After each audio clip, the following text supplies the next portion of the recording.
क्या होगा अगर हम एक 20 लाख रुपए की कार को कैश देके परचेस कर लें तो? इस वीडियो में युवराज ने जो क्वेश्चन पूछा है कि हम क्या होगा अगर हम 20 लाख रुपए की कार को कैश में परचेस कर लें तो उसका सीधा सा इम्पैक्ट क्या जाएगा सेलर और बायर दोनों के रेफरेंस में, वो हम देखते हैं कि सेलर अगर 20 लाख रुपीस की कार को कैश में सेल कर देता है, लाइक उसको 20 लाख रुपीस कैश मिले, तो सेक्शन 269 एसटी के बोलता है कि हम एक दिन में 2 लाख रुपए से ज़्यादा का कैश नहीं ले सकते। और अगर हम ऐसा करते हैं कि हम सीरीज ऑफ पेमेंट्स में लेते हैं कि किसी दिन हमने 1 लाख रुपए ले लिए, किसी दिन हमने 50,000 ले लिए, किसी दिन क्या ले लिया, बट ट्रांजेक्शन एक ही है, the motive is the same, तो हम कैश नहीं ले सकते।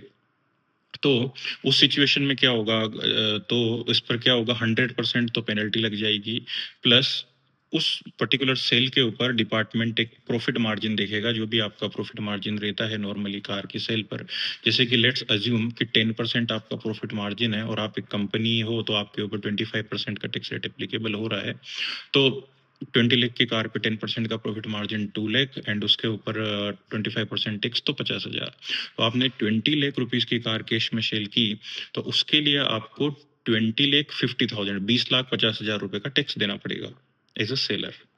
वहीं दूसरी साइड पर बायर के रेफरेंस में देखा जाए तो बायर को सेक्शन 69 ए में क्वेश्चन किया जाएगा। सेक्शन 69 ए में उसको पूछा जाएगा कि अनएक्सप्लेन्ड मनी, बिकॉज ये मनी कैश में है, तो उसके पास अमाउंट आया कहाँ से, उसके बैंक अकाउंट्स चेक किए जाएंगे, उसको प्रीवियस इनकम टैक्स रिटर्न, उसके ऑडिट रिपोर्ट और बाकी चीजें चेक की जाएगी।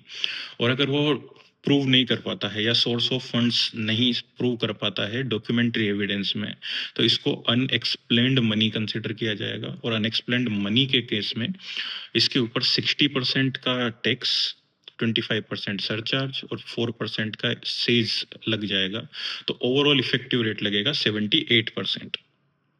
और साथ में जो टैक्स की वैल्यू आएगी उसके ऊपर 10% की पेनल्टी भी लगेगी। तो बायर को ओवरऑल 78% का टैक्स प्लस 10% की पेनल्टी ऑन द टैक्स, तो टोटल उसको 17,16,000 रुपए पे करने पड़ेंगे। अब द सिचुएशन इज कि ट्रांजेक्शन तो हुआ 20 लाख रुपए का, 20 लाख रुपए की कार परचेज की, बट जो टैक्स जा रहा है वो सेलर पे करेगा 20,50,000 और बायर पे करेगा 17,16,000। तो टोटल बायर और सेलर का टैक्स मिलाएं तो 37,66,000 रुपए पे करना पड़ेगा इफ 20 लाख रुपीस की कार कैश में परचेज की जाती है, तो बायर और सेलर को मिला के।